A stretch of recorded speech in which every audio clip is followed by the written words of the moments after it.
ಆದ್ರೆ ನಮಸ್ಕಾರ ನೋಡ್ಸಾದ್ರೆ ಈ ಒಂದು ವಿಡಿಯೋದಲ್ಲಿ ಅಕ್ಟೋಬರ್ ಕೊನೆಯ ವಾರದಲ್ಲಿ ಕರೆದಿರುವಂತ ಸರ್ಕಾರಿ ಹುದ್ದೆಗಳ ಬಗ್ಗೆ ತಿಳಿಸ್ಕೊಡ್ತಾ ಇರೋದು. ಟೋಟಲ್ ಆಗಿ 3 ಇಲಾಖೆ ಬಗ್ಗೆ ಮಾಹಿತಿ ಇರತ್ತೆ. ಮೊದಲನೇದಾಗಿ ನಮ್ಮ ಒಂದು ಭಾರತೀಯ ಇಸ್ರೋ ನೇಮಕಾತಿ ಬಗ್ಗೆ. ನಮ್ಮ ಒಂದು ಭಾರತೀಯ ಇಸ್ರೋ ಸತೀಶ್ ಧವನ್ ಬಾಹ್ಯಾಕಾಶ ಕೇಂದ್ರದಲ್ಲಿ ಅರ್ಜಿ ಕರೆದಿದ್ದಾರೆ. ಟೋಟಲ್ ಆಗಿ 144 ಪೋಸ್ಟ್ಗೆ ನೇಮಕಾತಿ ಆಗ್ತಾ ಇದೆ. ಇದ್ರ ಬಗ್ಗೆ ಮಾಹಿತಿ ಇರತ್ತೆ. ಎರಡನೇದಾಗಿ ನಮ್ಮ ಒಂದು ಕರ್ನಾಟಕ ರಾಜ್ಯದಲ್ಲಿ ಆರೋಗ್ಯ ಸಂಸ್ಥೆಯಲ್ಲಿ ಸುಮಾರು 44 ಪೋಸ್ಟ್ ಬಗ್ಗೆ ನೇಮಕಾತಿ ಆಗ್ತಾ ಇದೆ. ಅದರ ಬಗ್ಗೆ ಮಾಹಿತಿ ಇರತ್ತೆ. ಅದ ನಂತರ ಕೊನೆಯದಾಗಿ ನಮ್ಮ ಒಂದು ಭಾರತೀಯ ಟಿಎ ರ್ಯಾಲಿ, ಭಾರತೀಯ ಸೇನೆಯಲ್ಲಿ ಯಾರ್ಯಾರು ಸೇವೆಯನ್ನು ಸಲ್ಲಿಸಬೇಕಂತ ಇದ್ದೀರಲ್ಲ, ಅದಕ್ಕೆ ಸಂಬಂಧಪಟ್ಟಂತ ನಾನು ಈಗಾಗಲೇ ನಮ್ಮ ಒಂದು ಕರ್ನಾಟಕ ರಾಜ್ಯದ ಬಗ್ಗೆ ವಿಡಿಯೋ ಮಾಡಿ ತಿಳಿಸ್ಕೊಟ್ಟಿದ್ದೆ. ಈಗಾಗಲೇ ಗೊತ್ತಾಗಿರತ್ತೆ. ಬಟ್ ಇನ್ನೊಂದು ನೋಟಿಸ್ ರಿಲೀಸ್ ಮಾಡಿದ್ದಾರೆ ಟಿಎ ರ್ಯಾಲಿದು. ಸುಮಾರು 716 ಪೋಸ್ಟಿಗೆ ನೇಮಕಾತಿಗೆ ಸಂಬಂಧಪಟ್ಟಂತೆ ಟಿಎ ರ್ಯಾಲಿದು ನೋಟಿಸ್ ರಿಲೀಸ್ ಮಾಡಿದ್ದಾರೆ. ಅದರ ಬಗ್ಗೆ ಸ್ವಲ್ಪ ಮಾಹಿತಿನ ತಿಳಿಸ್ಕೊಡ್ತಾ ಇರೋದು. ಈಗಾಗಲೇ ಕರ್ನಾಟಕ ರಾಜ್ಯ ಪೊಲೀಸ್ ಇಲಾಖೆಯಿಂದ KSRP 2032 ಪೋಸ್ಟ್ ಅಪ್ಡೇಟ್ ಬಂದಿರತ್ತೆ. ಆ ಒಂದು ಅಪ್ಡೇಟ್ ಈಗಾಗಲೇ ನಾನು ವಿಡಿಯೋ ಮಾಡಿ ತಿಳಿಸ್ಕೊಟ್ಟಿದ್ದೇನೆ. ಇನ್ನೂ ತನಕ ಯಾರು ನೋಡಿಲ್ಲ ದಯವಿಟ್ಟು ಚಾನಲ್ ಎಲ್ಲ ಚೆಕ್ ಮಾಡ್ಕೊಳ್ಳಿ. ಬನ್ನಿ ಈ ಎಲ್ಲ ಮಾಹಿತಿಗಳ ಬಗ್ಗೆ ಒಂದೊಂದ ತಿಳಿಸ್ಕೊಡ್ತೇನೆ. ಈ ಒಂದು ವಿಡಿಯೋದಲ್ಲಿ 3 ಇಲಾಖೆ ಬಗ್ಗೆ ಒಂದು ವಿಡಿಯೋದಲ್ಲಿ ಕವರ್ ಮಾಡಿದ್ದೇನೆ. ಸುಮಾರು 5 ರಿಂದ 6 ನಿಮಿಷ ಆಗ್ಬಹುದು. ಕೊನೆತನಕ ನೋಡಿ, ತುಂಬಾ ಟೈಮ್ ಕೂಡ ಮಾಡಲ್ಲ. ಒಂದೊಂದು ಇಲಾಖೆದು 1 ನಿಮಿಷದಲ್ಲಿ ತಿಳಿಸ್ಕೊಡ್ತಾನೆ. ಇಲ್ಲಿ ನೋಡಿ, ಈಗ ನಿಮಗೆ PDF ಮೂಲಕ ತಿಳಿಸ್ಕೊಟ್ರೆ ತುಂಬಾ ಲಾಂಗ್ ಆಗತ್ತೆ ವಿಡಿಯೋ. ಆದ ಕಾರಣ ಶಾರ್ಟ್ ಕಟ್ ಆಗಿ ನಿಮಗೆ ತಿಳಿಸ್ಕೊಡ್ತಾನೆ. ಅರ್ಜಿ ಸಲ್ಲಿಸುವಂತ ಎಲ್ಲ ಮಾಹಿತಿಗಳು, ಎಲ್ಲ ಲಿಂಕ್ಗಳು ನಾನು ಕೆಳಗಡೆ ಡಿಸ್ಕ್ರಿಪ್ಷನ್ ಬಾಕ್ಸ್ ನಲ್ಲಿ ಅಥವಾ ನಮ್ಮ ಒಂದು ಟೆಲಿಗ್ರಾಮ್ ಗ್ರೂಪ್ ಕೊಟ್ಟಿದ್ದೇನೆ. ಚೆಕ್ ಮಾಡ್ಕೊಳ್ಳಿ. ನೋಡಿ, ಮೊದಲನೇದಾಗಿ ಈ ಒಂದು ಇಸ್ರೋ ನೇಮಕಾತಿ ಆಗ್ತಾ ಇದೆ. 16ನೇ ತಾರೀಕಿನಿಂದ ಅರ್ಜಿಗಳು ಪ್ರಾರಂಭ ಆಗಿದೆ. ಅರ್ಜಿ ಸಲ್ಲಿಸಲು 14 ನವೆಂಬರ್ 2025 ತನಕ ಅವಕಾಶ ಕೊಟ್ಟಿದ್ದಾರೆ. ಮಹಿಳೆಯರಿಗೆ, ಪುರುಷರಿಗೆ ಇಬ್ಬರಿಗೆ ಅವಕಾಶ ಇರತ್ತೆ. ಇಲ್ಲಿ ಖಾಲಿರುವಂತಹ ಪೋಸ್ಟ್ ಹೆಸರು ಅಗ್ನಿಶಾಮಕ ದಳ, ಅದ ನಂತರ ಮೆಷಿನ್ ಹುದ್ದೆಗಳು, ಇಲ್ಲಿ ಸಹಾಯಕ ತಂತ್ರಜ್ಞಾನ ಹುದ್ದೆಗಳು, ಅದ ನಂತರ ಇಲ್ಲಿ ಗ್ರಂಥಾಲಯ ಸಹಾಯಕ ಹುದ್ದೆಗಳು, ಅದೇ ರೀತಿಯಾಗಿ ಇಂಜಿನಿಯರಿಂಗ್ ಪೋಸ್ಟ್ಗಳು, ಇನ್ನು ಹಲವಾರು ಪೋಸ್ಟ್ ಇರತ್ತೆ. ವಾಹನ ಅಧಿಕಾರಿ ಹುದ್ದೆಗಳು, ತಂತ್ರಜ್ಞಾನ ಬಿ ಹುದ್ದೆಗಳು, ರೇಡಿಯೋಗ್ರಾಫರ್ ಹುದ್ದೆಗಳು, ಈ ರೀತಿಯಾಗಿ ಇನ್ನು ಹಲವಾರು ಪೋಸ್ಟ್ಗಳು ಖಾಲಿ ಇರತ್ತೆ. ಆಲ್ ಇಂಡಿಯಾದಲ್ಲಿ ಕೆಲಸ ಇರತ್ತೆ. ಅಪ್ಲಿಕೇಶನ್ ಹಾಕಿ ಈ ಒಂದು ನೋಟಿಸ್ ಸುಮಾರು 36 ಪೇಜ್ ಗಟ್ಟಲೆ ರಿಲೀಸ್ ಮಾಡಿದ್ದಾರೆ. ಇನ್ನು ಇದಕ್ಕೆ ಸಂಬಂಧಪಟ್ಟಂತೆ ಎಜುಕೇಶನ್ ಏನಾಗಿರ್ಬೇಕು, ಅದಕ್ಕಿಂತ ಮುಂಚಿತವಾಗಿ ಇಲ್ಲಿ ನಿಮಗೆ ಸಂಬಳ ಎಷ್ಟು ಕೊಡ್ತಾರೆ ನೋಡಿ, 44,000ದಿಂದ 1,42,000 ತನಕ ಸ್ಯಾಲರಿ ಇರತ್ತೆ. ಇನ್ನು ಎಜುಕೇಶನ್ SSLC, ITI, ಡಿಪ್ಲೊಮಾ, ಸ್ನಾತಕೋತ್ತರ ಪದವಿ ಈ ರೀತಿಯಾಗಿ ಪಾಸ್ ಆದಂತ ಅಭ್ಯರ್ಥಿಗಳು ಅಪ್ಲಿಕೇಶನ್ ಹಾಕಿ. ಇದಕ್ಕೆ ಸಂಬಂಧಪಟ್ಟಂತೆ ಟೋಟಲ್ ಆಗಿ 141 ಪೋಸ್ಟ್ ಇರತ್ತೆ. ಅರ್ಜಿ ಸಲ್ಲಿಸಲು ಕೊನೆಯ ದಿನಾಂಕ 14 ನವೆಂಬರ್ 2025. ಅರ್ಜಿ ಶುಲ್ಕ ಕೂಡ ಇರತ್ತೆ. ಇಲ್ಲಿ ನಿಮಗೆ ಅರ್ಜಿ ಶುಲ್ಕ 500 ರೂಪಾಯಿದಿಂದ 750 ರೂಪಾಯಿ ತನಕ ಅರ್ಜಿ ಶುಲ್ಕ ಇರತ್ತೆ. ಇದು ಮೊದಲನೇ ಇಲಾಖೆ ಬಗ್ಗೆ ಮಾಹಿತಿ ನಿಮಗೆ ಅರ್ಥ ಆಗಿರಬೇಕು. ಇನ್ನು ವಯೋಮಿತಿ ಒಂದಿದ್ದಲ್ಲ, 18 ರಿಂದ 40 ವರ್ಷ ತನಕ ಅವಕಾಶ ಕೊಟ್ಟಿದ್ದಾರೆ. ಅದ ನಂತರ ಎರಡನೇ ಇಲಾಖೆ, ಈಗ ಟಿಎ ರ್ಯಾಲಿ ನಡೆಸ್ತಾ ಇದ್ದಾರಲ್ಲ ನಮ್ಮ ಒಂದು ಕರ್ನಾಟಕ ರಾಜ್ಯದಲ್ಲಿ, ಇಡೀ ಭಾರತದಲ್ಲಿ ಟೋಟಲ್ ಆಗಿ 716 ಪೋಸ್ಟ್ಗೆ ಸಂಬಂಧಪಟ್ಟಂತೆ ನೇಮಕಾತಿ ಆಗ್ತಾ ಇದೆ. ಈ ಒಂದು ಟಿಎ ರ್ಯಾಲಿ ಇದೆಯಲ್ಲ, ಎಲ್ಲಿಂದ ಇಲ್ಲಿ ತನಕ ನಡೆಸ್ತಿದ್ದಾರೆ ಅಂದ್ರೆ 28 ನವೆಂಬರ್ 2025ರಿಂದ 10 ಡಿಸೆಂಬರ್ 2025 ತನಕ ಅವಕಾಶ ಕೊಟ್ಟಿದ್ದಾರೆ. ಯಾರಿಗೆ ಅವಕಾಶ ಕೊಟ್ಟಿದ್ದಾರೆ ಅದನ್ನ ನೋಡ್ಬೇಕಾಗತ್ತೆ.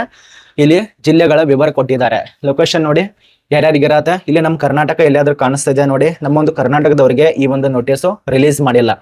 ಇದು 716 ಪೋಸ್ಟ್ ಇದೆಯಲ್ಲ, ಈ ಒಂದು 716 ಪೋಸ್ಟ್ ಇದು ನಮ್ಮ ಒಂದು ಕರ್ನಾಟಕ ರಾಜ್ಯದಲ್ಲಿ ನೋಟಿಸ್ ರಿಲೀಸ್ ಮಾಡಿಲ್ಲ. ಮತ್ತೆ ಈ ಒಂದು ಲೊಕೇಶನ್ ಎಲ್ಲಿ ನಡೆಸ್ತಾರೆ ನೋಡಿ, ದೆಹಲಿಯಲ್ಲಿ ಇರತ್ತೆ, ಅದ ನಂತರ ಹರಿಯಾಣದಲ್ಲಿ ಇರತ್ತೆ. ಇದು ನಿಮಗೆ ಅರ್ಥ ಆಗ್ತಿರ್ಬೇಕು. ಎಲ್ಲೆಲ್ಲಿದೆ ಹೇಳಿ, ಹರಿಯಾಣದಲ್ಲಿ, ದೆಹಲಿಯಲ್ಲಿ ನಿಮಗೆ ಈ ಒಂದು ರ್ಯಾಲಿಯನ್ನು ನಡೆಸಿದ್ದಾರೆ. ನಮ್ಮ ಒಂದು ಕರ್ನಾಟಕ ರಾಜ್ಯದಲ್ಲಿ ನೀನೇನೊಂದು ವಿಡಿಯೋ ಮಾಡಿ ತಿಳಿಸ್ಕೊಟ್ಟಿದೆ. ಕರ್ನಾಟಕ ರಾಜ್ಯದ ಬೆಳಗಾವಿಯಲ್ಲಿ ರ್ಯಾಲಿ ನಡೆಸ್ತಾರೆ ಅಂತ ಹೇಳಿ. ಅದ್ರ ಬಗ್ಗೆ ಇನ್ನೂ ಅಫಿಷಿಯಲ್ ಇರುವಂತ ನೋಟಿಸ್ ಬಂದಿಲ್ಲ. ಅದು ನವೆಂಬರ್ ತಿಂಗಳಲ್ಲೇ ನಡೆಸಿದ್ದಾರೆ. ಬಟ್ ಅಫಿಷಿಯಲ್ ಇರುವಂತ ನೋಟಿಸ್ ಬಂದ ಮೇಲೆ ಮತ್ತೊಂದು ವಿಡಿಯೋ ಮಾಡಿ ತಿಳಿಸ್ಕೊಡ್ತಾನೆ. ಈಗ ನೋಟಿಸ್ ರಿಲೀಸ್ ಮಾಡಿರೋದು ಹರಿಯಾಣ ಪ್ರಾದೇಶಿಕ ಸೇನೆ ಅಂತೇಳಿ 716 ಪೋಸ್ಟ್ ಅದು ಸೈನಿಕ ಜನರಲ್ ಡ್ಯೂಟಿ ಅಂತೇಳಿ. ಇದಕ್ಕೆ ಈಗ ಹರಿಯಾಣದಲ್ಲಿ ನೇಮಕಾತಿಗೆ ಸಂಬಂಧಪಟ್ಟಂತೆ ಎಲ್ಲ ಪ್ರೊಸೆಸ್ ನಡೆಸ್ತಾರೆ. 10ನೇ ಪಾಸ್ ಆಗೋದು 18 ರಿಂದ 42 ವರ್ಷ ತನಕ ಇರತ್ತೆ. ಲಿಖಿತ ಪರೀಕ್ಷೆ, ದೈಹಿಕ ಪರೀಕ್ಷೆ, ವೈದ್ಯಕೀಯ ಪರೀಕ್ಷೆ ಮೂಲಕ ಆಯ್ಕೆ ನಡೆಸ್ತಾರೆ. ಇನ್ನು ಪ್ರತಿಯೊಂದು ದಿನಾಂಕ ಇದೆಲ್ಲ, ಅಧಿಸೂಚನೆ ರಿಲೀಸ್ ಮಾಡಿದ್ದು 17ನೇ ತಾರೀಕು. ಡೈರೆಕ್ಟ್ ಆಗಿ ಸಂದರ್ಶನಕ್ಕೆ ಹೋಗೋದು 10 ಡಿಸೆಂಬರ್ ರಂದು. ಸಂದರ್ಶನ ದಿನಾಂಕ 28 ನವೆಂಬರ್ದಿಂದ 10 ಡಿಸೆಂಬರ್ ವರೆಗೆ ನಿಮಗೆ ಇರತ್ತೆ. ಇದು ಟಿಎ ರ್ಯಾಲಿ ಇದೆಯಲ್ಲ, ಇದು ನಿಮಗೆ ಕರ್ನಾಟಕದವರಿಗೆ ಅನ್ವಯಿಸುವುದಿಲ್ಲ. ಇದೇನ್ ಡಿಸ್ಟ್ರಿಕ್ಟ್ ಕೊಟ್ಟಿದಾರಲ್ಲ ಇವರಿಗೆ ಅನ್ವಯಿಸುತ್ತೆ. ಮತ್ತೆ ಯೂನಿಟ್ ಕೊಟ್ಟಿದ್ದಾರೆ. ಇಲ್ಲಿ ನೋಡಿ ಎಷ್ಟನೇ ಜೂನ್ದಲ್ಲಿ ಇದೆ, ಜೂನ್ 1ರಲ್ಲಿ ಕೊಟ್ಟಿದ್ದಾರೆ ಜನರಲ್ ಡ್ಯೂಟಿ ಅಂತ ಹೇಳಿ. ಇದು ನಮ್ಮ ಕರ್ನಾಟಕ ರಾಜ್ಯಕ್ಕೆ ಸಂಬಂಧಪಟ್ಟಂತೆ ಅನ್ವಯಿಸೋದಲ್ಲ. ನಮ್ಮ ಒಂದು ಕರ್ನಾಟಕ ರಾಜ್ಯದ ಬಗ್ಗೆ ಇನ್ನೊಂದು ನೋಟಿಸ್ ರಿಲೀಸ್ ಮಾಡಿದ್ದಾರೆ. ಅದು ಈಗಾಗಲೇ ನಾನು ವಿಡಿಯೋ ಮಾಡಿ ತಿಳಿಸ್ಕೊಟ್ಟಿದ್ದೇನೆ. ಚೆಕ್ ಮಾಡ್ಕೊಳ್ಳಿ. ಇದು ನಿಮಗೆ ಈ ಒಂದು ಇಲಾಖೆ ಬಗ್ಗೆ ಮಾಹಿತಿ ಅರ್ಥ ಆಗಿರಬೇಕು. ಇನ್ನು 3ನೇ ಇಲಾಖೆ, ನಮ್ಮ ಒಂದು ಕರ್ನಾಟಕ ರಾಜ್ಯದಲ್ಲಿ KSPT ಅಂದ್ರೆ ಆರೋಗ್ಯ ಪ್ರಚಾರ ಟೆಸ್ಟ್ದಲ್ಲಿ ಅಪ್ಲಿಕೇಶನ್ ಕರೆದಿದ್ದಾರೆ. ಎಲ್ಲೆಲ್ಲಿ ಕರೆದಿದ್ದಾರೆ ಅಂದ್ರೆ ಸುಮಾರು 4 ರಿಂದ 5 ಜಿಲ್ಲೆಯಲ್ಲಿ ಅರ್ಜಿ ಕರೆದಿದ್ದಾರೆ. ತುಂಬಾ ಜನ ಕನ್ಫ್ಯೂಸ್ ಅಂತ ಮಾಡ್ಕೋತಿರ್ಬೋದು.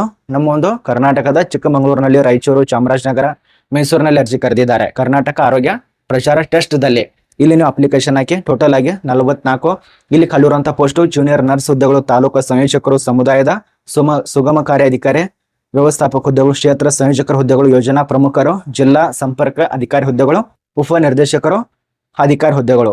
ಇದಕ್ಕೆ ಅಪ್ಲಿಕೇಶನ್ ಕರೆದಿದ್ದಾರೆ. ಇದಕ್ಕೆ CA ಕಂಪ್ಲೀಟ್ ಮಾಡಿದವರು MBA, MCOM, JNM, BSc ಪದವಿ, ಸೆಕೆಂಡ್ PUC ಪದವಿ, ಅದ ನಂತರ ಸ್ನಾತಕೋತ್ತರ, PhD, ಸ್ನಾತಕೋತ್ತರ ಪದವಿ ಇದೆಲ್ಲ ಪಾಸ್ ಆಗಿರ್ಬೇಕಾಗತ್ತೆ. ನಿಮ್ಗೆ ಯಾವುದೇ ರೀತಿಯ ಗೋಲ್ಫರ್ ಅಂತ ತಿಳಿಸ್ಕೊಡ್ತಾ ಇಲ್ಲ.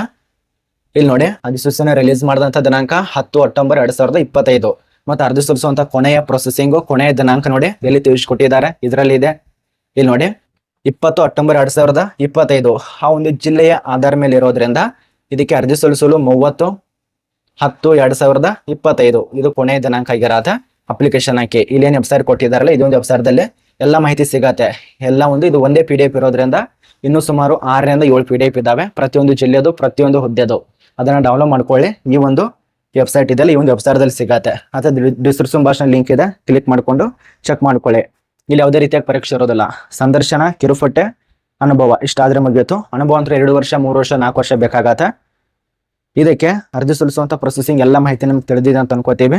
ಕರ್ನಾಟಕ ರಾಜ್ಯದ ಕರ್ನಾಟಕ ಆರೋಗ್ಯ ಪ್ರಚಾರ ಟೆಸ್ಟ್ದಲ್ಲಿ ನೇಮಕಾತಿ ಆಗ್ತಾ ಇದೆ, ಇದು ನಿಮಗೆ ತಿಳಿಯಿತು. ಇನ್ನು ಇದಕ್ಕೆ ವಯೋಮಿತಿ ಬಗ್ಗೆ ಯಾವುದೇ ರೀತಿಯ ಮೆನ್ಷನ್ ಮಾಡಿಲ್ಲ, ಸ್ಯಾಲರಿ ಬಗ್ಗೆ ಕೂಡ ಯಾವುದೇ ರೀತಿಯ ಮೆನ್ಷನ್ ಮಾಡಿಲ್ಲ, ಅರ್ಜಿ ಶುಲ್ಕ ಅಂತೂ ಇರೋದಿಲ್ಲ. ಇದು ನಿಮಗೆ ಸಂಪೂರ್ಣ ಮಾಹಿತಿ ಅರ್ಥ ಆಗಿರಬೇಕು. ಏನೋ ಡೌಟ್ ಇತ್ತು ಅಂದ್ರೆ ಕಮೆಂಟ್ ಮಾಡಿ. ಇದರಲ್ಲಿ ಟೋಟಲ್ ಆಗಿ 3 ಲ್ಯಾಕ್ ಬಗ್ಗೆ ಮಾಹಿತಿ ಆಗಿರತ್ತೆ. ಏನೇ ಡೌಟ್ ಇತ್ತು ಅಥವಾ ಏನಾದ್ರು ಕನ್ಫ್ಯೂಸ್ ಇದ್ರು ಕೂಡ ಮೆಸೇಜ್